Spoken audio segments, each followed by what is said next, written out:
Hello dear viewers, इस्तकबाल है हमारे चैनल जानकारी विद जेडी में आप सभी का।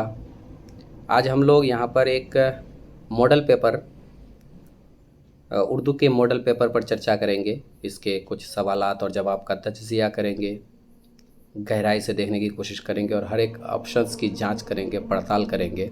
वीडियो में बने रहिएगा। और ये मॉडल पेपर, प्रैक्टिस पेपर आपके CTET, West Bengal primary, TET, उसके अलावा अदर स्टेट के उर्दू तलबा के लिए बहुत ही अहम होने वाली है, इसलिए वीडियो में बने रहिएगा। ये वीडियो की शुरुआत करते हैं। जैसा कि आप सभी जानते हैं कि यहाँ पर एक अमूमन एक नसर दिया जाता है और एक नज़्म दी जाती है। वहाँ से इबारात से सवालात पढ़ने होते हैं और वहाँ से कुछ जवाबात करने होते हैं। अक्सर ये देखने को मिला है कि बाज़ दफ़ा इबारात से ज़रा सा हट के भी 2-4-10 सवालात कर लिए जाते हैं, इसलिए थोड़ा सा ये इम्पॉर्टेंट हो जाता है। आप बगौर थोड़ा सा इसको देख लेंगे और जैसा कि आप समझ पा रहे हैं, औरंगज़ेब के मुतालिक यहाँ पर जानकारी दी हुई है। हिंदू, मुस्लिम, सिख, ईसाई सभी थे। जब बादशाह मदरसा पहुँचे तो बच्चे खड़े हो गए। एक कहानी के तौर पर इसको यहाँ पर बयान किया गया है और यहाँ से कुछ सवालात नीचे हैं, उनके जवाबात हम लोगों को करने हैं। तो शाबाशी, बहुत तारीफ़ किया और बहुत सा इनाम दिया। सवाल है कि औरंगज़ेब कहाँ के बादशाह थे। ये सवाल अजीब सा है। औरंगज़ेब बिलाशुबा हिंदुस्तान के ही बादशाह थे, इसलिए राइट आंसर होगा आपका। सवाल है औरंगज़ेब कहाँ के बादशाह थे, हिंदुस्तान के बादशाह थे। अब यहाँ एक चीज़ समझना ये है कि जिस ज़माने की बात है, अगर औरंगज़ेब के मुतालिक दो बातें आपको पता करनी हो तो 1707 ईस्वी में उनकी मौत होती है और इनकी पैदाइश हुई थी गुजरात में। आज का जो गुजरात है, गुजरात में इनकी पैदाइश हुई थी। इन्होंने आलमगीर का ख़िताब इख्तियार किया था, आलमगीर का ख़िताब इख्तियार किया था। औरंगज़ेब अपने आप में एक कट्टर सुन्नी मुसलमान के तौर पर जाने जाते हैं और काफ़ी इंसाफ पसंद बादशाह भी थे। गर्चे कहते हैं कि इसी के ज़माने में मुग़ल ख़ानदान की जो हुकूमत थी वो सबसे ज़्यादा उरूज पर तो नहीं कह सकते हैं, मगर सबसे ज़्यादा जो वसअत थी, सबसे ज़्यादा वसअत थी इन्हीं के ज़माने में थी। उसके बाद से फिर मुग़लिया सल्तनत का ज़वाल शुरू हो जाता है। तो सही जवाब हो जाएगा हिंदुस्तान। अगला सवाल देखेंगे। अगला सवाल है औरंगज़ेब बादशाह कहाँ बैठ गए। ये इससे है क्या कह रहे हैं कि आपका मुकम्मल तौर पर सवाल इबारत से है। इसका सही जवाब होगा फ़र्श पर बैठ गए। सवाल आप देख लेंगे वहाँ पे। अगला सवाल है औरंगज़ेब बादशाह ने अशरफ को क्या दिया। कहानी के एतबार से अशरफ को बहुत सा इनाम दिया, इसलिए सही जवाब होगा बहुत सारा इनाम। अगला सवाल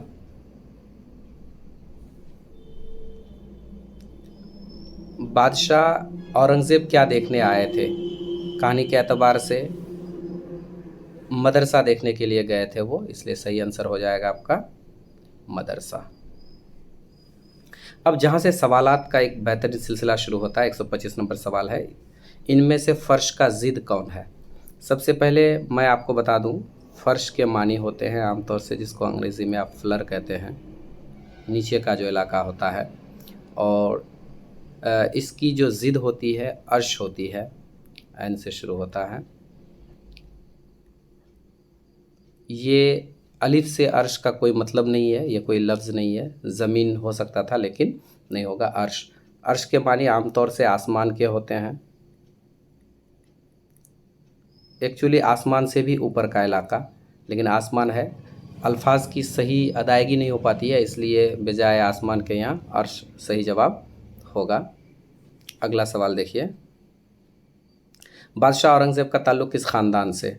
जैसा कि आप सभी जानते हैं, बादशाह औरंगज़ेब मुग़लिया ख़ानदान का ही बादशाह था, इसलिए सही जवाब हो जाएगा मुग़लिया ख़ानदान। बल्कि मुग़लिया ख़ानदान के आखिरी बादशाहों में से थे। उसके अलावा दिल्ली पर ग़ुलाम ख़ानदान ने भी हुकूमत करी थी, जैसा कि आप सभी जानते होंगे। थोड़ा बहुत तुगलक ख़ानदान ने भी हुकूमत करी थी, खिलजी ख़ानदान ने भी हुकूमत की थी, लेकिन ये तमाम के तमाम ख़ानदान की हुकूमतें मुग़लिया हुकूमतों से पहले के हैं। अगला सवाल है, इनमें से किताब का अरबी जमा कौन है? अरबी जमा जो होता है किताब का, तो किताबात कुछ नहीं है, कोई लफ्ज़ ही नहीं है, किताबों है लेकिन उर्दू में जमा है इसका। कुतुब इसका सही जवाब होगा, किताबें उर्दू जमा में आ जाता है। अगला सवाल है, बादशाह औरंगज़ेब ने अपना ज़रिए माश बनाया था, फल फरोश, अतर फरोश, किताबत और टोपी बुनना। जैसे औरंगज़ेब आलमगीर के मुतालिक ये गुफ्तगू काफ़ी मशहूर है कि वो शाही ख़जाना से नहीं लेते थे, बल्कि टोपी बुनकर अपने ज़रिए माश को पूरा करते थे, इसलिए सही जवाब हो जाएगा यहाँ पे टोपी बुनकर। अगला सवाल, यहाँ से सवाल की शुरुआत होती है। यह नज़्म का एक हिस्सा दिया हुआ, दुकान बंद करके रहा बैठ जो, तो दी उसने बिल्कुल ही लुटिया डिबो, न भागो कभी छोड़ कर काम को, तवक्को तो है खैर जो हो सो हो। ये एक नज़्म है, प्राइमरी स्कूल के 3 या 4 क्लास में ये नज़्म है। इस्माइल मेरठी साहब ने इस नज़्म को लिखा है, इस्माइल मेरठी साहब। अच्छा, इस्माइल मेरठी साहब को कहा जाता है बच्चों के शायर, बच्चों के शायर। उन्होंने बच्चों के मुतालिक बहुत सारी नज़में लिखी हैं, इसलिए अमूमन छोटे क्लासेस में जितने भी हैं तमाम के तमाम जमातों में, दराजात में इस्माइल मेरठी की नज़में रहती हैं, बच्चों के शायर हैं ये। आगे सवाल देखेंगे। सवाल है कि 5 मिसरों वाली नज़म को क्या कहते हैं? बहुत ही बेहतरीन सवाल है, मुकम्मल ग्रामेटिकल है, कवायद से रिलेटेड है, और इस तरह के सवाल अक्सर पूछे जाते हैं उर्दू में। तो आइए हम लोग एक एक करके ऑप्शंस पर थोड़ा बहुत चर्चा कर लेते हैं। सवाल बहुत ही बेहतरीन है, 5 मिसरों वाली नज़म को क्या कहते हैं? सवाल है, 5 मिसरों वाली नज़म को क्या कहते हैं? तो सबसे पहले अगर मिसरा की बात करें तो उर्दू में जैसे एक लाइन जिसको आम भाषा में कहते हैं वो एक मिसरा कहलाता है। 2 मिसरों का एक शेर होता है, और एक शेर में एक मौजू पर बात होती है, एक मौजू पर बात होती है एक शेर में। अब क्या है, जहाँ तक गज़ल के अशार की बात है तो यहाँ अमूमन गज़ल 2 मिसरों का एक शेर होता है, उस पर बात करी जाती है, एक एक में एक।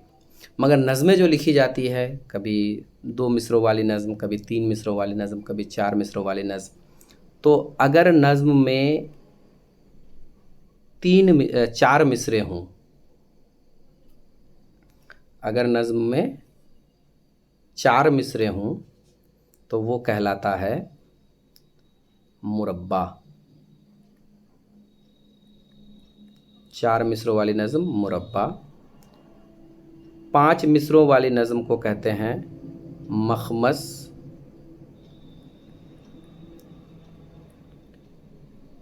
6 मिसरों वाली नज़म को कहते हैं मुसद्दस। आपने मुसद्दस हाली का नाम सुना होगा, बहुत ही मशहूर है।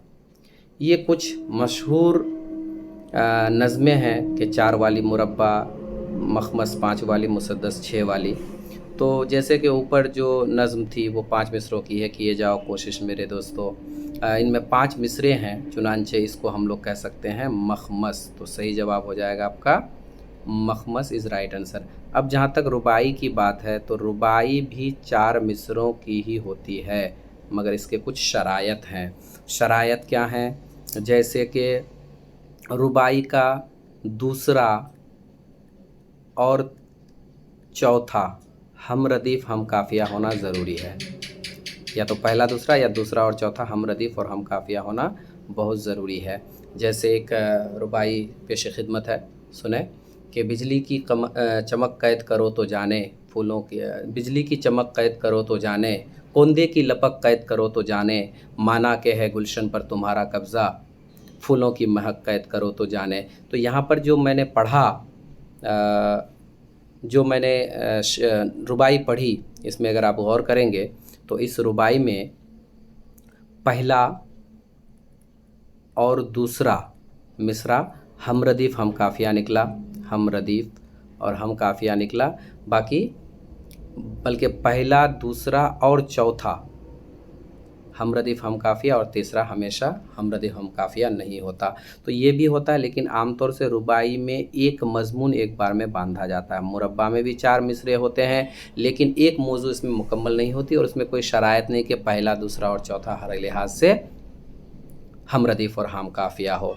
मखमस ये होते हैं। और गज़ल के मुतालिक आपको थोड़ी बहुत जानकारी है ही। गज़ल औरतों से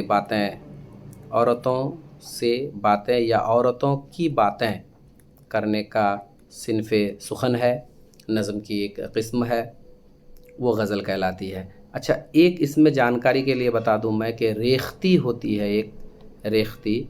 तो ये होता क्या है कि औरतों की बातें और बज़ुबान औरत ही अगर अदा हो तो वो रेख्ती कहलाता है। औरतों की बातें औरतों की ज़बान से जब अदा हो, औरतों के गज़लिया अंदाज़ में जब पेश किया जाए तो उसको रेख्ती कहते हैं।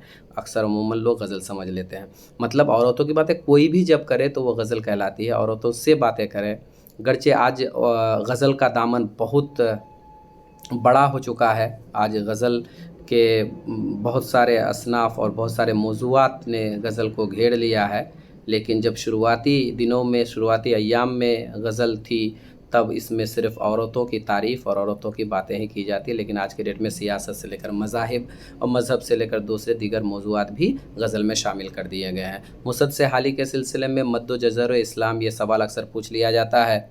मद्दो जज़र इस्लाम जो कि हाली की लिखी हुई है, हाली की लिखी हुई है मद्दो जज़र इस्लाम, जिसको मुसद से हाली भी कहते हैं।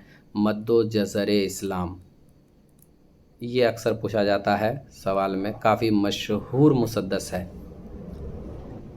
अगला सवाल देखिए, लुटिया डबो के मानी। लुटिया डिबोना एक आपका मुहावरा है और इसके मानी होते हैं अपना नुकसान करना। इसलिए सही जवाब होगा लुटिया डिबोना का अपना नुकसान करना। अब नीचे उसका बहुत बढ़िया है, इस नज़म का उन्वान है। जैसे कि मैंने कहा था कि इस नज़म के खालिक तो हैं इस्माइल मेरठी साहब, खालिक हैं इस्माइल मेरठी साहब, लेकिन इस नज़म का जो उन्वान है, अक्सर इस तरह पूछ लिया, तो इस नज़म का उन्वान है किए जाओ कोशिश मेरे दोस्तों। ज़रा सा यहाँ टाइपिंग मिस्टेक है। ऑप्शन सी इसका सही जवाब होगा, किए जाओ कोशिश मेरे दोस्तों, ये नज़म का उन्वान है। और अभी जैसे कि मैंने अर्ज़ किया, अगला सवाल है इस नज़म के खालिक का नाम क्या है, तो इस्माइल मेरठी साहब है, जिसको बच्चों के शायर कहलाते हैं। अगला, तवक्को के मानी। तवक्को के मानी होते हैं उम्मीद।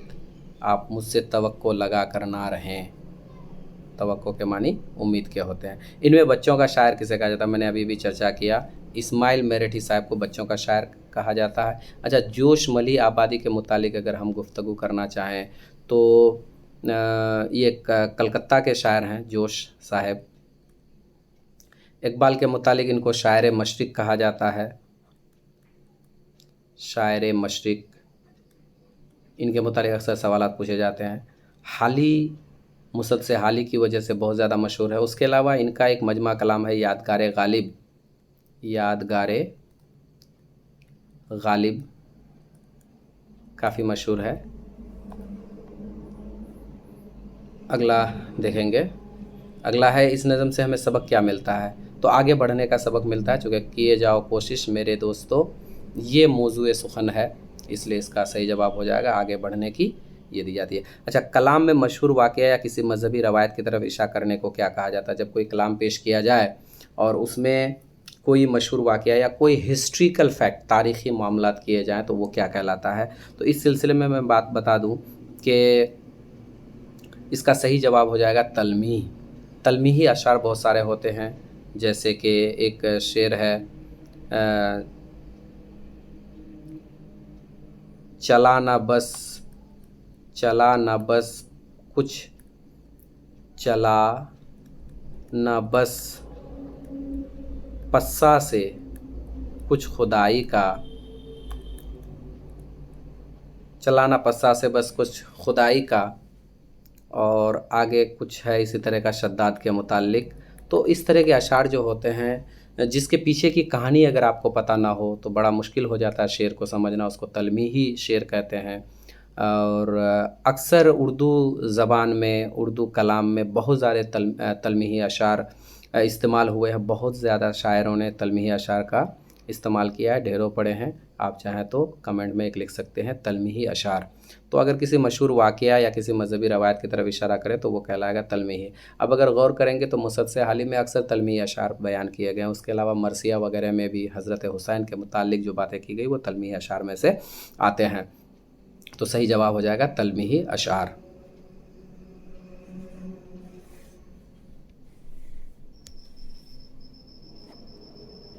अगला सवाल है, उर्दू ज़बान की वो कौन सी सिन्फ़ सुखन है जिसमें औरतों के जज्बात का इज़हार ख़ुद औरतों की ज़बान में होता है। जैसे कि मैंने अभी अभी अर्ज़ किया कि रेख्ती जो होती है, रेख्ती में हम लोग क्या करते हैं कि औरतों के जज्बात का इज़हार ख़ुद औरतों की ज़ुबान में अगर हो जाए तो उसको रेख्ती कहलाता है। वैसे भी रेख्ती से बातें करते हुए मुझे जहन में आ रहा है कि एक लफ्ज़ है रेख्ता, असल में उर्दू का एक पुराना नाम है रेख्ता। उर्दू लश्करी ज़ुबान कहलाता है, उर्दू का एक पुराना नाम है रेख्ता, तो रेख्ती कहलाता है। शहर आसूब आमतौर से किसी शहर की तबाही का जिक्र जब किसी कलाम में या किसी अदब सिन्फ़ सुखन में किया जाता है तो शहर आसूब कहलाता है। गज़ल के मुतालिक आपको जानकारी पहले से ही है। आगे सवाल है, ये पेडागोजिकल है, थोड़ा देखेंगे। एक मुतासिर कुन सबक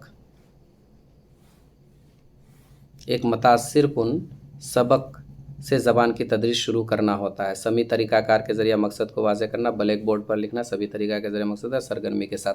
देखिए, जब कभी पेडागोजिकल इश्यूज़ में लफ्ज़ सरगर्मी आ जाए तो ज़्यादा समी तरीक़ा तो मतलब होता है समात यानी सुनने का मामला होता है। सभी तरीक़ाकार के ज़रिए मकसद को वाज़ा करना, हर हालत में यहाँ पर फ़ाल रुकन आपका टीचर हो जाएगा। लेकिन जब सरगर्मी की बात आती है, ब्लैक बोर्ड पर लिखना भी एक तरह का बहुत हद तक ये टीचर ओरिएंटेड हो जाता है। सरगर्मी के साथ तालिब इल्म को ज्वाइनिंग, बहाली यानी शिरकत को बढ़ाने के लिए अगर आप एक मुतासिर कुन सबक से ज़बान की तदरीस का आगाज़ करते हैं तो आपको सरगर्मी का होना ज़रूरी है। यही वजह है कि कभी कभार कहा जाता है कि ज़ुबान की तदरीस के लिए, ज़ुबान सीखने सिखाने के लिए बहुत ज़रूरी होता है कि सरगर्मियाँ की जाएँ और ज़्यादा से ज़्यादा किया जाए। तो जब सरगर्मी आ जाए तो वो जवाब सबसे ज़्यादा सही होता है, इसलिए सही जवाब हो जाएगा यहाँ पे सरगर्मी के साथ तालिब इल्म की बहाली को बढ़ाना। अगला सवाल है, ज़बान में महारत पैदा करने के तरीक़ाकार को सिखाया जाना चाहिए। कैसे? आप ज़बान में कोई महारत पैदा करना चाहते हैं, किससे सिखाएंगे? एक मुनज़्ज़म तरीक़ाकार से, कोई शक नहीं है, बहुत बढ़िया लफ्ज़ है मुनज़्ज़म तरीक़ाकार से, एक ऑर्गेनाइज्ड वे में, किसी चीज़ की तक़लीद के ज़रिया का मतलब इमिटेशन के ज़रिया, साफ साफ वजाहत के ज़रिया, तन्हाई में। तो तन्हाई में ये लफ्ज़ तो बिल्कुल ही, चूँकि ज़बान असल में एक्सपोज़र चाहता है, ज़्यादा से ज़्यादा खुली फ़ज़ा और ज़्यादा से ज़्यादा सरगर्मियाँ चाहता है, इसलिए तन्हाई का मतलब कुछ नहीं होता। साफ साफ वजाहत के ज़रिया, ये आम सी बात है। तक़लीद करते हैं जब आप इमिटेशन, तो हर ज़ुबान की महारत पैदा करने के लिए हर चीज़ आपका तक़लीद से नहीं हो सकता। हाँ, बोलने के अल्फाज की जहाँ तक बात है, सूती तरीक़ा की बात है, उसमें तक़लीद करेंगे, थोड़ा सा इमिटेशन करेंगे, ये ठीक है। लेकिन यहाँ पर सही जवाब हो जाएगा मुनज़्ज़म तरीके से ज़बान की महारत को तरीक़ाकार आप सिखा सकते हैं। अगला सवाल है, पर्चा सवाल बनाने के बाद मौलिम मकासद की जांच करेगा कि सवालनामे किस तरह से असल मकसद से ताल्लुक़ रखते हैं। जब मकसद की बात आ जाए तो उसमें, जैसे कि आप सभी जानते हैं, क्वेश्चनियर के जो कैरेक्टरिस्टिक्स होते हैं, उसका रिलायबल होना, उसका वैलिडेट होना, माने उसका एतबार होना, उसकी वैलिडिटी होना, दुरुस्तगी, एक्यूरेसी होना। तो जब आप मकसद को जांच करते हैं तो गोया कि उसकी दुरुस्तगी आप देख रहे होते हैं, इसलिए सही जवाब यहाँ पर हो जाएगा दुरुस्तगी। मवाद का अहाता नहीं करेंगे। सवालात की किस्मों के ज़रिए तो खैर मकसद का कोई मामला ही नहीं पड़ता है। अगला सवाल है, रवानी के साथ पढ़ने का मकसद। जब आप रवानी के साथ किसी इबारत को, किसी मतन को पढ़ते हैं तो इसका मकसद क्या होता है? देखिए, रवानी तभी आएगी जब आप किरायत की तोसी से बाज़ाब्ता तौर पर बाखबर हो गए हैं, यानी कि अल्फाज की अदायगी आपकी आ गई है, तभी जाकर आप रवानी के साथ पढ़ेंगे। तो रवानी के साथ पढ़ने का दिलचस्पी को बढ़ाना मकसद कभी नहीं हो सकता। हाँ, मालूमात हासिल करना या तफसील से मज़ीद मालूमात हासिल करना, तो मैं समझता हूँ कि मालूमात हासिल करना यहाँ का एक बेहतरीन मकसद हो जाएगा रवानी के साथ पढ़ने का एक ख़ास तरीका। अगला है ज़ुबान सालस्तानी तरीक़ाकार ज़बान सिखाने में अहमियत का हामिल ज़रिया होता है। सालस्तानी माने मल्टी लैंग्वेज तरीका जो होता है, इससे हमारा क्या होता है, तो ज़बान सिखाने में अहमियत का हामिल ज़रिया है। ज़बान सिखाने में मुश्किल पैदा करना, तो हम किसी मल्टी लैंग्वेज अप्रोच को अपनाएंगे और ज़बान सिखाने में मुश्किल पैदा हो, इसके लिए तो हो ही नहीं सकता, ये नेगेटिव आंसर है। ज़बानी वसाइल के लिए नुकसानदा साबित होना, अगर नुकसानदा ही साबित होता तो मल्टी लैंग्वेज तरीका आज के डेट में क्यों अपनाया जाता। तदरीसी ज़बान में पोशीदा, ये भी सही जवाब नहीं होगा। इसलिए ज़बान सिखाने में अहमियत का हामिल ज़र, यानी कि हमारा मल्टी लिंगुअल अप्रोच, लसानी तरीक़ाकार आपको एक ज़ुबान से दूसरे ज़बान सीखने के लिए एक ज़रिया बनता है, इसलिए सही जवाब हो जाएगा यहाँ पर ज़बान सिखाने में अहमियत का ज़रिया। अगला सवाल है कवायद। अगला सवाल है कि कवायद सिखाने से ज़बान में कैसी मदद मिलती है। अगर किसी को आप कवायद सिखाते हैं तो ज़बान में किस तरह की मदद होगी। तेदाद मतलब यहाँ क्या कहना चाहता मुझे समझ में नहीं आया, लेकिन ख़वानदगी मतलब पढ़ने के लिए, तो मैंने समझता कि पढ़ने के लिए, पढ़ाने के लिए बहुत ज़्यादा कवायद जानने की ज़रूरत है, ना सुनने के लिए ना बोलने के लिए। मगर हाँ, अगर कवायद कोई सीखता है तो इस्लाह बहुत ज़्यादा अच्छी होगी, इसलिए सही जवाब हो जाएगा यहाँ पर इस्लाह, यानी दुरुस्तगी आएगी। कवायद से किसी ज़ुबान में दुरुस्तगी पैदा होती है, बिलखुसूस लिखने में। रवानी के लिए कवायद सीखने की ज़रूरत नहीं, लेकिन बाज़ दफ़ा बल्कि ये कहा जाता है कि कवायद की वजह से रवानी में थोड़ी रुकावटें पेश आती है, इसलिए सही जवाब होगा इस्लाह, यानी कि किसी ज़ुबान को दुरुस्तगी के साथ पढ़ना, लिखना और बोलना अगर आना चाहिए तो उसके लिए कवायद आपके लिए ज़रूरी हो जाती है, इसलिए सही जवाब हो जाएगा इस्लाह।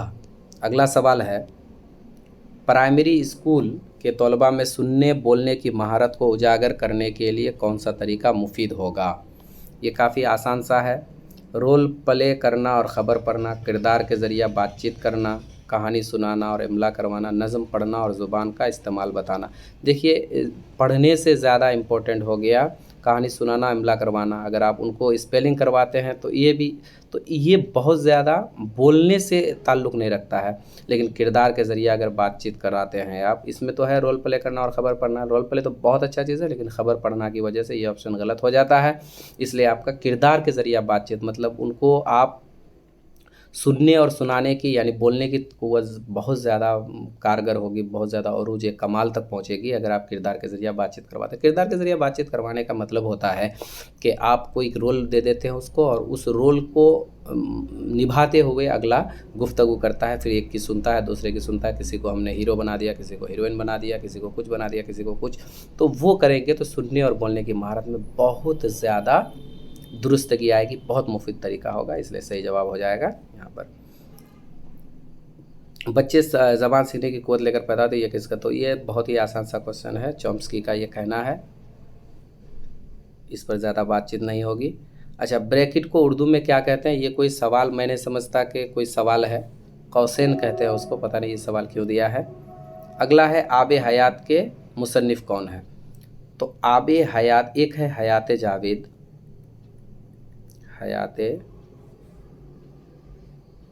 एक है हयात जावेद। हयात जावेद के खालिक हैं आपका सर सैयद अहमद ख़ान। हाली मुसद्दस के लिए अपना मशहूर है। अब्दुल कलाम साहब, ये गुबार ख़ातिर के लिए बहुत ज़्यादा मशहूर है, अक्सर सवालात बन जाते हैं। गुबार ख़ातिर खतूत का जो मजमा है, गुबार ख़ातिर खतूत का जो मजमा है बहुत ज़्यादा मशहूर है, वहाँ से सवाल बनता है। तो आबे हयात लिखा है मोहम्मद हुसैन आज़ाद ने, इसलिए इसका सही जवाब हो जाएगा मोहम्मद हुसैन आज़ाद। अच्छा, नेशनल लाइब्रेरी कहाँ कायम है, तो नेशनल लाइब्रेरी एक्चुअल में कलकत्ता में कायम है। ये सवाल भी बहुत ज़्यादा रेलेवेंट नहीं समझता हूँ मैं। शादी हमारे लिए था, हाल ही हम में से, ये कॉल किसका है? तो फिराक गोरखपुरी ने कभी ये बात कहा था, इसलिए सही जवाब हो जाएगा फिराक गोरखपुरी। इस तरह के 2-1 कोटेशन और कॉल दे दिया जाता है। ये बहुत ज़्यादा मशक के बाद ही, जानकारी के बाद ही इस तरह के सवालात का जवाब आप कर पाएंगे। बरकत मैंने बताया। अगला सवाल देखेंगे। अगला सवाल है कि हर्फ अलीफ, वाव और या किसे कहते हैं, मैं को कहते हैं, क्या कहते हैं? तो जहाँ तक हरूफ तहजी का मामला है, तो अंग्रेज़ी में जिसको अल्फ़ाबेट कहते हैं, उर्दू में जो भी हरफ तहजी हैं। तो अगला सवाल है कि हर्फ अलीफ है, वाव है, या को क्या कहते हैं? बहुत ही अच्छा सवाल है। आइए थोड़ा ऑप्शन पर चर्चा कर लेते हैं पहले। जैसे कि आप देख रहे हैं हर्फ शमसी। अरबी में हर्फ तहजी 2 तरह के होते हैं, एक शमसी और एक कुमरी। शमसी क्या होता है कि कुछ ऐसे हरूफ होते हैं जिसके सरे पर लाम तो लिखा जाता है, अलिफ लाम लिखा जाता है, लेकिन पढ़ा नहीं जाता, ये मुशद्दद हो जाता है, मतलब पढ़ा नहीं जाता, उसको हरूफ शमसी कहते हैं। हरूफ शमसी कहने की एक वजह ये बताई जाती है कि जैसे आप लिखते हैं